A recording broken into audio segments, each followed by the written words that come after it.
Shalom Indonesia, salam Nusantara.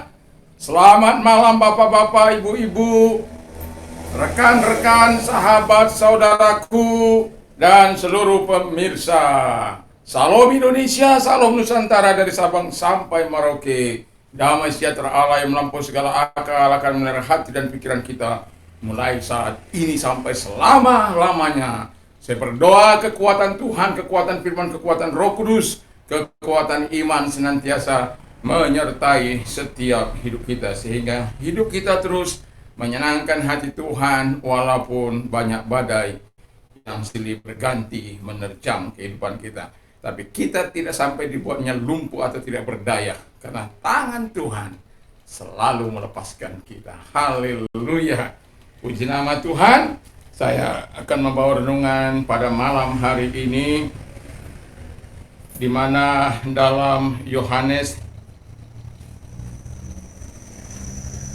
9 ini amat nantang ketidakmungkinan, seri yang ke-9, yang ke-8, seri yang ke-8. Jadi ada 8 ini. Di sini sekarang kita melihat orang buta, ya. Bagaimana dia pada akhirnya dia bangkit, dia percaya, dia meyakini, dia tidak lagi pasrah dengan situasi dan kondisinya, tetapi mulai dia menggunakan iman yang dianugerahkan Tuhan kepadanya. Puji nama Tuhan. Saya akan membacakan ayat 4, 7, 8 dan 11, karena ini panjang dari ayat 9 sampai dengan ayat 1 sampai dengan 41. Saya akan bacakan dari ayat yang keempat demikian. Kita harus mengerjakan pekerjaan Dia yang mengutus aku selama masih siang. Akan datang malam di mana tidak ada seorang pun yang dapat bekerja. Lalu kemudian ayat yang ketujuh,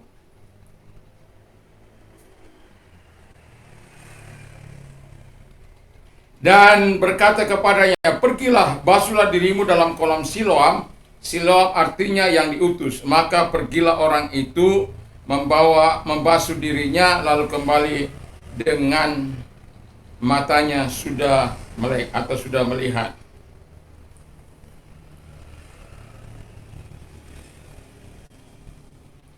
Lalu ayat yang ke-8 dan ke-11, tetapi tetangga-tetangganya dan mereka yang dahulu mengenal sebagai pengemis berkata, bukankah dia ini yang selalu mengemis? Ada yang berkata, benar, dialah ini. Ada pula yang berkata, bukan, tapi ia berupa serupa dengan dia. Orang itu sendiri berkata, benar, akulah itu. Kata mereka kepadanya, bagaimana matamu menjadi melek? Jawabnya, orang yang disebut Yesus itu mengaduk tanah, mengolesnya pada mataku dan berkata kepadaku, pergilah ke Siloam dan basuhlah dirimu. Lalu aku pergi, dan setelah aku membasuh diriku, aku dapat melihat. Lalu mereka berkata kepadanya, di manakah dia? Jawabnya, aku tidak tahu. Ayat 1 sampai 3. Waktu ia sedang lewat, ia melihat seorang yang buta sejak lahirnya. Murid-muridnya bertanya kepadanya, Rabi, siapakah yang berdosa, orang ini sendiri atau orang tuanya, sehingga ia dilahirkan buta? Jawab Yesus, bukan dia dan bukan juga orang tuanya, tapi karena pekerjaan-pekerjaan Allah harus dinyatakan di dalam dia.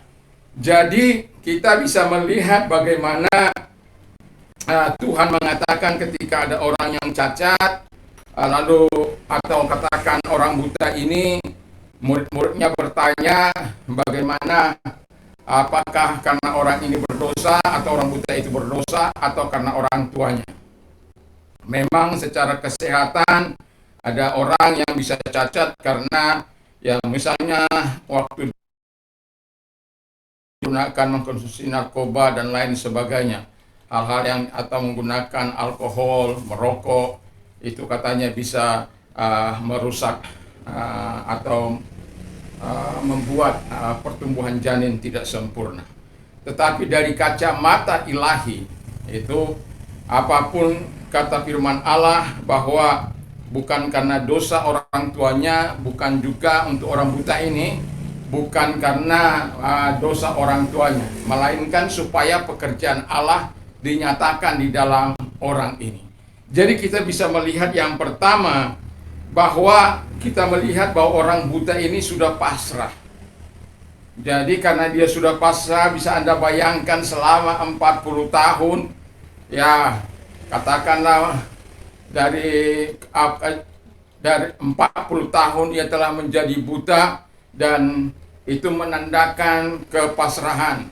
Karena pada waktu itu tidak ada dokter mata untuk bisa mengoperasi. Tetapi yang mau saya bilang adalah bahwa ketika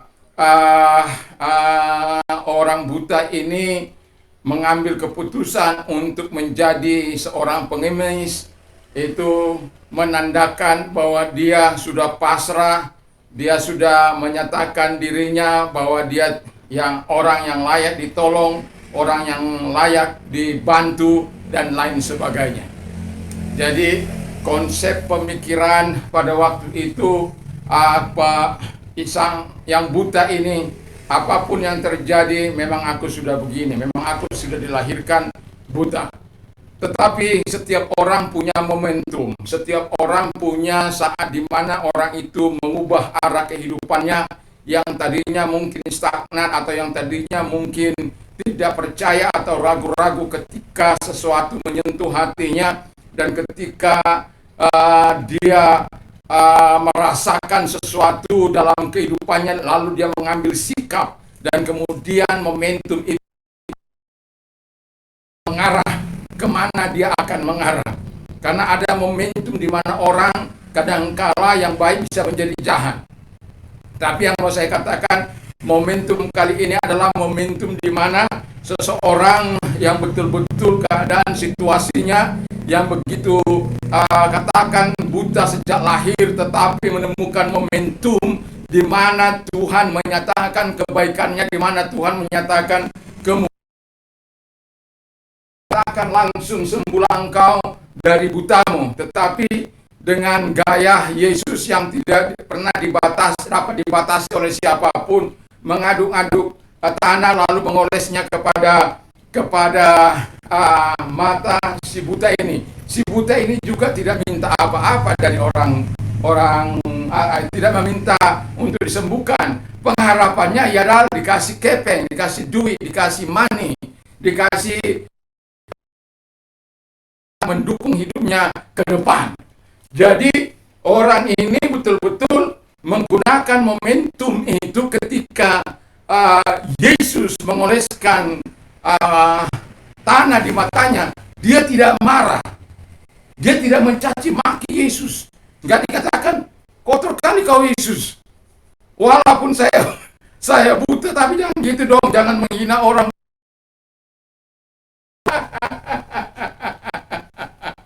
Karena apa? Masa ludah? Coba Anda bayangkan, Anda di ludah lalu kemudian walaupun dia nggak lihat, tapi dia bisa, nanti kan bisa bercerita. Lalu dioleskan ke matanya, dan pastilah dia merasakan kotoran itu di matanya. Tetapi ketika Yesus berkata, basuhlah dirimu, jadi dia mengambil momentum itu untuk bergerak sesuai dengan apa yang dilakukan atau yang diperintahkan oleh Yesus. Maka yang kedua sikapnya ialah yang tadi dari pasrah sebagai orang buta, tetapi yang kedua ia taat kepada perintah Allah atau perintah Yesus ketika dia disuruh dengan di kolam Siloam. Dia tidak berkata, kenapa nggak kau sembuhkan saja aku di sini? Atau dia nggak berkata bahwa ada saja Tuhan ini, kalau mau sembuhkan saja. Tetapi dia penuh ketaatan melakukan apa yang dikatakan oleh Yesus. 1 Maret 1987 adalah momentum saya berbalik arah, di mana saya yang tadinya menuju kepada kematian, 1 Maret 1987 mengarah kepada kehidupan.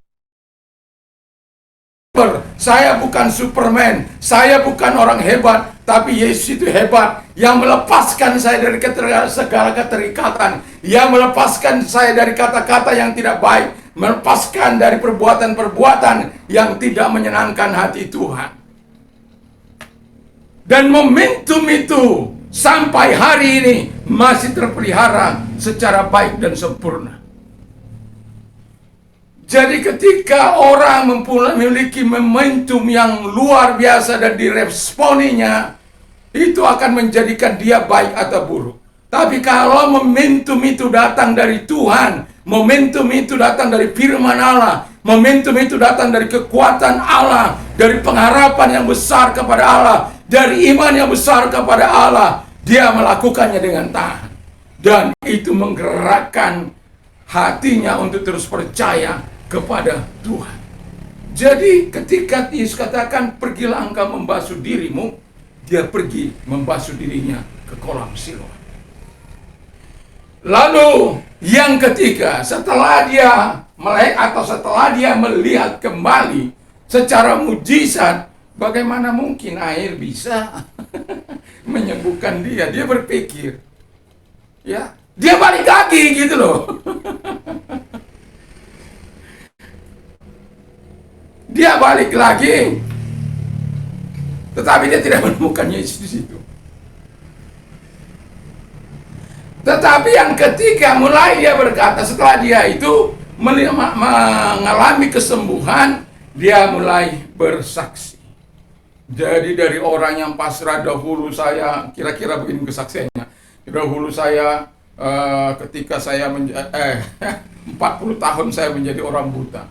Saya sudah pasrah, saya tidak pernah berharap akan pernah bisa melihat betapa indahnya dunia ini, betapa cantik-cantiknya orang-orang sahabat-sahabatku, tetangga-tetanggaku, betapa ganteng-gantengnya pria-prianya, betapa hebat-hebatnya mereka.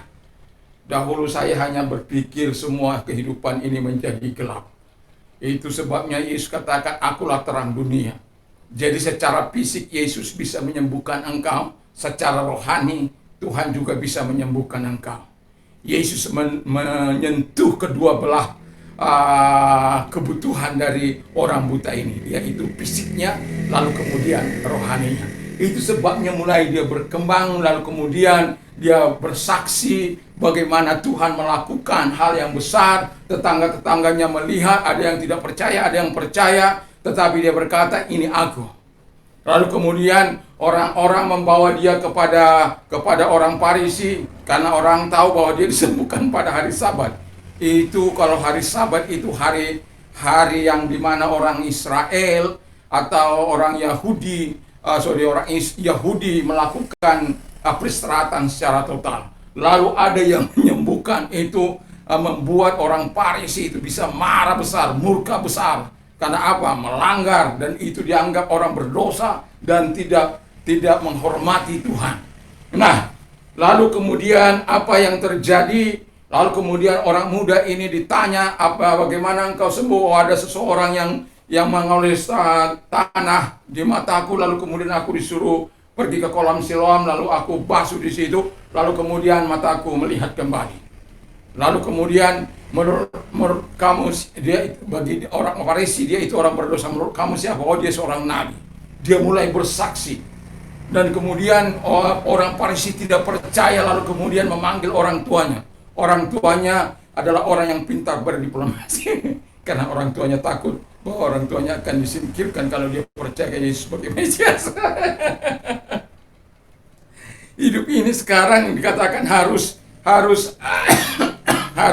mengalami kebijaksanaan, harus mempunyai kebijaksanaan. Kita bisa melihat ada banyak orang percaya dipersekusi begitu luar biasa dan dikucilkan, lalu kalau bisa dianiaya lagi, karena hanya perpindahan kepercayaan, keyakinan, apalagi orang-orang yang terdekat dengan mereka. Dan banyak kasus, kalau kita dilihat di YouTube itu, banyak hal yang membuat kita kadang-kala miris. Karena apa? Ada orang-orang yang percaya kepada Yesus, kemudian dianiaya, dia dipersekusi dengan ormas-ormas atau dengan keluarga-keluarga terdekatnya yang menganggap bahwa darahnya halal dan lain sebagainya. Dan orang Yahudi itu hampir siapa saja yang mempercayai Yesus sebagai Mesias, maka mereka akan dipersekusi, mereka akan dikucilkan, dan mereka dianggap tidak ada karena mereka adalah orang-orang berdosa. Dan bagi orang-orang berdosa itu, bagi orang Yahudi mau diapain pun boleh, ya, mau disingkirkan juga boleh.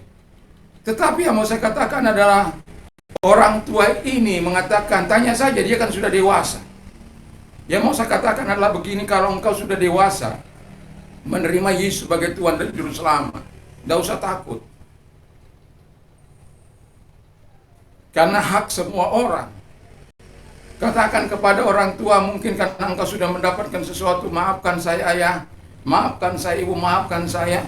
Tetapi keputusan saya untuk menerima Yesus sebagai Tuhan dan Juru Selamat tidak bisa diganggu-gugat, sekalipun nyawa taruhan. Karena apa? Itu hak ajasi. Minta perlindungan secara hukum. Kalau itu lahir dari kehidupanmu, lahir dari karena pertemuanmu dengan Yesus, jangan matikan dia. Jangan. Saya sadar bahwa itu memang kadangkala ketakutan yang sangat luar biasa. Tetapi saya mau katakan kepada mereka-mereka yang menerima Yesus hari-hari ini maupun hari-hari ke depan, kalau Anda menerima Yesus mengalami persekusi, ada LBH, bantuan hukum, ada HAM. Jangan engkau diperbodoh, jangan engkau diperbudak oleh mereka. Hakmu, asal engkau sudah dewasa, mempunyai KTP, dan engkau punya hak untuk menentukan agamamu apa. Engkau punya hak untuk menentukan siapa dirimu. Saya memang katakan kepada anak-anak saya, dua hal yang saya harus bagi kepada Anda adalah: satu, iman kepada Yesus harganya mutlak dan tidak bisa digantikan oleh apapun. Karena keselamatan di dunia ini hanya ada dalam nama Yesus. Akulah jalan dan kebenaran dan hidup, tiada seorang sampai kepada Allah kalau tidak melalui aku. Karena begitu besar kasih Allah akan dunia ini sehingga ia mengaruniakan anaknya yang tunggal, supaya setiap orang yang percaya kepadanya tidak binasa melainkan beroleh hidup yang kekal. Jadi orang ini menyaksikan, orang buta ini menyaksikan sudah menolongnya. Lalu karena kemudian dia akhirnya menginjili orang Farisi ini, dia diusir. Kau orang berdosa sejak lahir, kau berdosa mau menginjili kami, orang yang benar, orang yang suci, orang yang menjadi pemuka agama, pembimbing hidup orang-orang beriman. Kamu mau menginjili saya. Kau menyatakan kehebatan Yesus yang manusia pendusta itu, yang berdosa itu. Haleluya. Tetapi orang ini tetap mengatakan siapa Yesus itu. Lalu yang keempat terakhir dikatakan, setelah dia diusir, Yesus menampakkan diri kepadanya. Halo guys, how are you today? Oh, I am fine. Salam ka, ya, top, baik.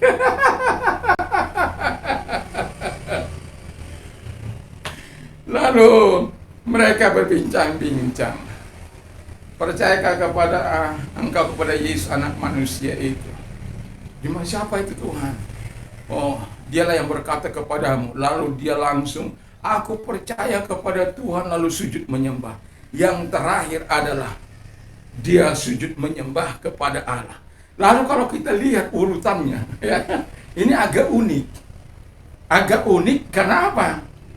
Orang biasanya kalau dia percaya melihat kemuliaan Allah, ini dia belum melakukan sesuatu yang, ya saya katakan tadi, dia kepasrahannya tadi menjadi orang buta selamanya gitu loh. Tetapi oleh karena belas kasihan, Tuhan jamah, tetapi tidak secara utuh.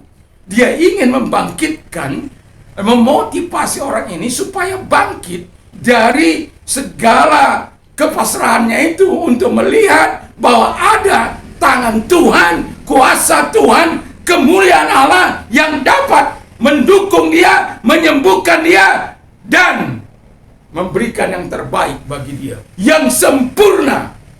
Itu sebabnya kata Tuhan, bahwa dalam diri orang ini harus dinyatakan pekerjaan-pekerjaan Allah. Pekerjaan-pekerjaan Allah yang bagaimana? Yang pertama, secara fisik dia buta dan itu dijamah oleh Tuhan. Dan kemudian secara rohani, di mana tadinya dia tidak tahu siapa terang dunia itu, siapa Mesias itu, Yesus menceritakan kepadanya, dia mengambil sikap percaya dan sujud menyembah kepada Allah. Haleluya. Begitu indahnya Tuhan itu. Tuhan tahu situasi dan kondisi kita, Tuhan tahu keadaan kita, dan mungkin saja momentum itu tidak langsung melalui wahyu datang kepada kita atau melalui mimpi datang kepada kita. Kita kan banyak mendengar ada bagaimana Tuhan datang kepada mereka melalui mimpi, melalui penglihatan, di mana Tuhan menyatakan kebaikannya kepada mereka, lalu mereka percaya kepada Yesus. Atau juga melalui pemberitaan firman Allah, melalui YouTube yang banyak diapakan sekarang ini, firman Allah yang diberitakan lalu hatinya terbuka. Kita lihat saja bagaimana Christian Prince. Kita lihat saja bagaimana James Smith. Kita lihat saja bagaimana Wood dan lain-lain. Orang-orang yang senantiasa intens untuk melayani dan menyatakan siapa Yesus itu. Itu sebabnya di hampir 7 bulan ini saya terus mau terlibat juga untuk menyatakan siapa Yesus, dan tanpa harus merendahkan orang lain, tanpa harus mengolok-olok orang lain, tetapi saya memproklamirkan kepada kita semuanya kehebatan Yesus, kebaikan Yesus, kemurahan Yesus, pertolongan Yesus. Bahkan saat-saat engkau menderita bagaimanapun, bukan berarti Allah meninggalkan engkau, bukan Allah berarti benci kepadamu. Hampir 400-an lebih kurang 7 bulan ini, dan saya mau katakan kebahagiaan tersendiri bagi saya kalaupun hanya satu orang yang mendengar. Tapi saya melihat tidak pernah hanya satu orang.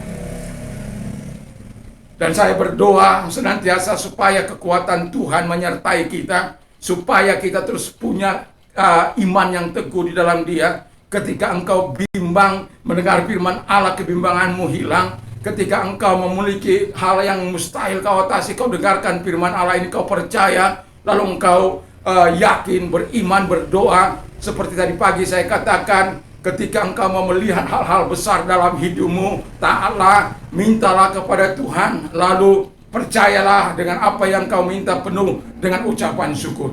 Karena itu adalah kunci di mana kita menerima segala kebaikan surgawi, di mana surga terbuka dan dicurahkannya kepada kita, termasuk kepada orang buta ini. Bagaimana Allah yang penuh cinta kasih datang kepadanya untuk memulihkan dia secara fisik dan menyembuhkan dia secara spiritual.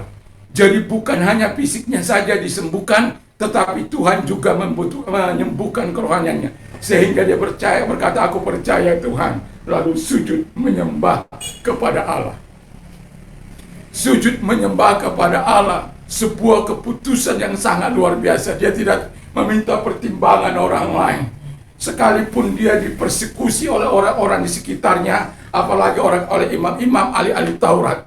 Jadi kalau engkau sudah menyatakan imanmu, jangan takut engkau dipersekusi, menyaksikan kemurahan Tuhan, pertolongan Tuhan, asal jangan engkau dengan paksa. Kalau kau udah terpaksa kau harus dimasukkan ke dalam penjara sana. Tidak boleh memaksa-maksa. Tetapi kalau engkau menceritakan kebesaran Tuhan, apa yang dibuat oleh Tuhan di dalam hidupmu, nggak ada orang yang bisa melarang engkau untuk menyaksikan kehebatan Tuhan yang Tuhan lakukan dalam hidupmu. Asal jangan, kalau nggak percaya, saya pukul. Kalau kau nggak percaya, saya kasih kau beras. Kalau kau nggak percaya, kau akan kupecat. Kalau kau nggak percaya, jabatanmu nggak naik. Jangan takut, jangan takut. Orang buta ini menantang ketidakmungkinan, dan pada akhirnya fisiknya, rohaninya disembuhkan oleh Tuhan. Walaupun pada mulanya Dia dapat bersikap dengan pasrah. Bukan karena pasrah penyerahan, bukan. Dia pasrah menerima keadaannya, situasinya, lalu kemudian mengambil keputusan untuk menjadi peminta-minta. Tidak perlu meminta soal kesembuhan. Tapi Yesus tahu bahwa ada saat seseorang menerima momentum yang sangat luar biasa. Saya tidak tahu kapan momentum Anda menerima Yesus sebagai Tuhan dan Juru Selamat. Tapi kalau engkau hal diingatkan, baik melalui pemberitaan firman para sahabat saya, YouTuber, ataupun hamba-hamba Tuhan yang melayani engkau, atau rekan-rekan, atau orang-orang percaya, atau orang-orang beriman yang mengingatkan engkau supaya engkau mencintai Tuhan, mengasihi Tuhan, taat kepada Allah, dan lihatlah kebaikan-kebaikan Tuhan akan datang kepadamu. Dan kalau ada hal-hal yang tidak mungkin, yang tidak dapat engkau selesaikan dalam kasus kehidupanmu, serahkan sepenuhnya dalam tangan Tuhan. Ikuti khotbah saya dari 1 sampai yang ke-8 ini. Baik itu Cornelius, baik itu perwira yang luar biasa, baik itu Sadrak Mesak Abednego, baik itu Daniel, dan lain sebagainya. Sudah 8 kali saya membawakan tentang betapa pentingnya menantang ketidakmungkinan di dalam kehidupan kita, supaya kita bukan orang-orang yang hanya pasrah dengan situasi, menerima situasi, keadaan. Tetapi kalau kita beriman, memang kita harus pasrah bongkokan, penyerahan penuh kepada Allah. Dan supaya engkau melihat karya Allah dalam hidupmu, imanmu akan sekali bertambah-tambah. Dan tadi pagi saya katakan, iman seseorang atau kepercayaan seseorang kepada Tuhan akan mengalami proses dalam hidupnya.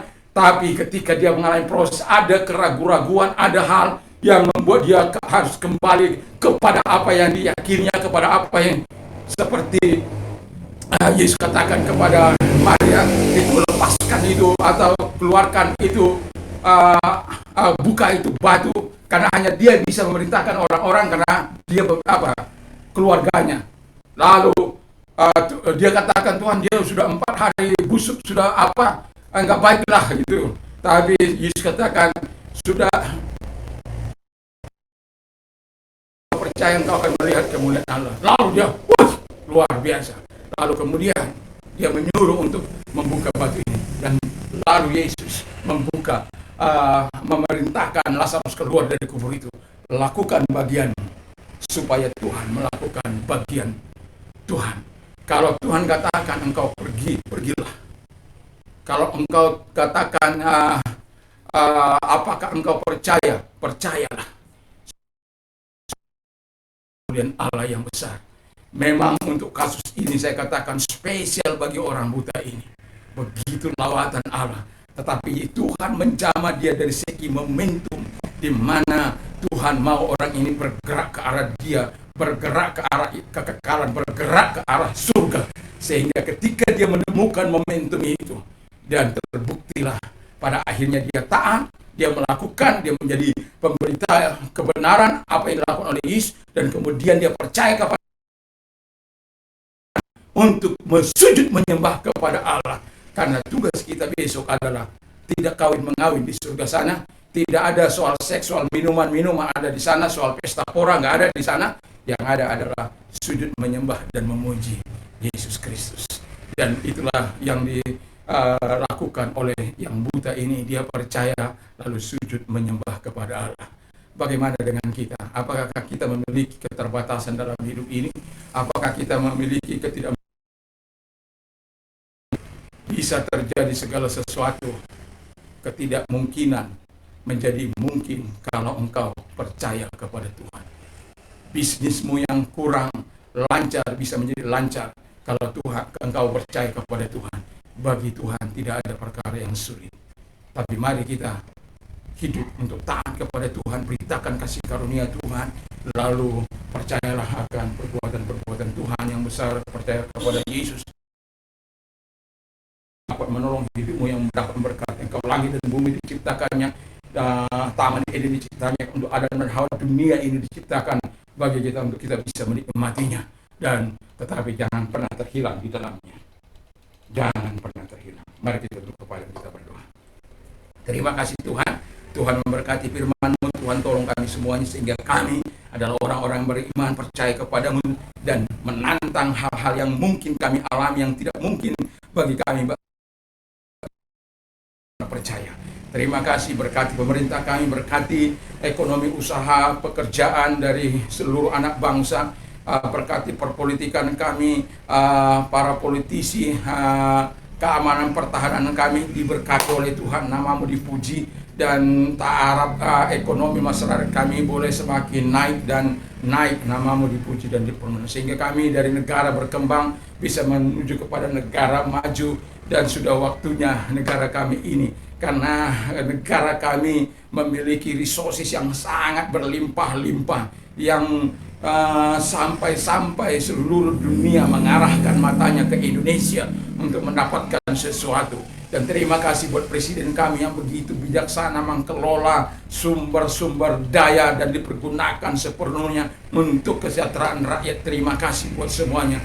Walaupun ada banyak orang-orang yang nyinyir, orang-orang yang tidak suka, tetapi kami tetap berdoa bagi bangsa kami, supaya bangsa kami ini menjadi bangsa yang tahu beradab, tahu berterima kasih, tahu mau mendukung para mereka-mereka yang mengambil kebijakan atau pelaku-pelaku kebijakan di dalam negeri ini, sehingga masyarakat tertolong. Lalu kan kami dari pemimpin-pemimpin yang tidak bijaksana. Terima kasih, gereja Tuhan juga diberkati oleh Tuhan dimanapun ada, di dalam nama Yesus. Dan yang susah juga Tuhan memberkati, dan kami juga berdoa agar Tuhan menyembuhkan orang-orang sakit, apapun penyakit mereka yang mungkin tidak bisa disembuhkan lagi. Tetapi ketika Engkau datang menantang ketidakmungkinan itu, selalu ada mujizat bagimu, selalu ada pertolongan bagimu, selalu ada kuasa Yesus tersedia bagimu. Kalau engkau percaya, dalam nama Tuhan Yesus Kristus, segala sakit penyakit yang mereka derita ataupun COVID keluar dari hidup mereka, sembuhkan mereka oleh kuasa-Mu Tuhan. Dan kami juga berdoa supaya Tuhan menyatakan kebaikan-Mu kepada akan penyertaan-Mu, kesegaran-Mu, lawati mereka Tuhan. Dan kami juga berdoa agar Engkau Allah menyatakan kebaikan-Mu, kemurahan-Mu atas hidup mereka, pertolongan-Mu atas hidup mereka. Terima kasih Bapa di surga. Dan bagi mereka yang mengalami transformasi Tuhan, Tuhan tolong sehingga orang-orang jahat, orang-orang yang tidak baik tadi, ketika mereka menyerahkan diri kepadamu, mereka mengalami lawatan Tuhan seperti Engkau melawati Tuhan Yesus. Saulus, lawati juga mereka dan pakai sebagai alat. Dan mereka yang mengambil keputusan untuk menerima Engkau sebagai Tuhan, berkati Bapa di surga. Dan juga kami berdoa Tuhan kepada orang-orang muda, supaya orang-orang muda mengasah hidup mereka, kreativitas mereka, kehidupan mereka. Mereka adalah orang-orang yang cerdas dan sekaligus orang-orang yang takut akan Tuhan, dan sepanjang umur hidupnya melakukan apa yang benar di mata Tuhan. Terima kasih, sehingga apabila kelak mereka dipercayakan menggenggam kekuasaan di negeri ini, mereka melakukannya untuk kepentingan rakyat, sebagaimana presiden kami hari ini. Terima kasih Bapa di surga, terima kasih, kami bersyukur di dalam nama Tuhan Yesus Kristus. Haleluya, amin. Tuhan memberkati kita semuanya. Dan apabila kita mau tidur, ingat untuk berdoa, membaca firman Allah. Tuhan Yesus memberkati kita, damai sejahtera Allah menyertai kita. Salam Indonesia, salam Nusantara. Amin.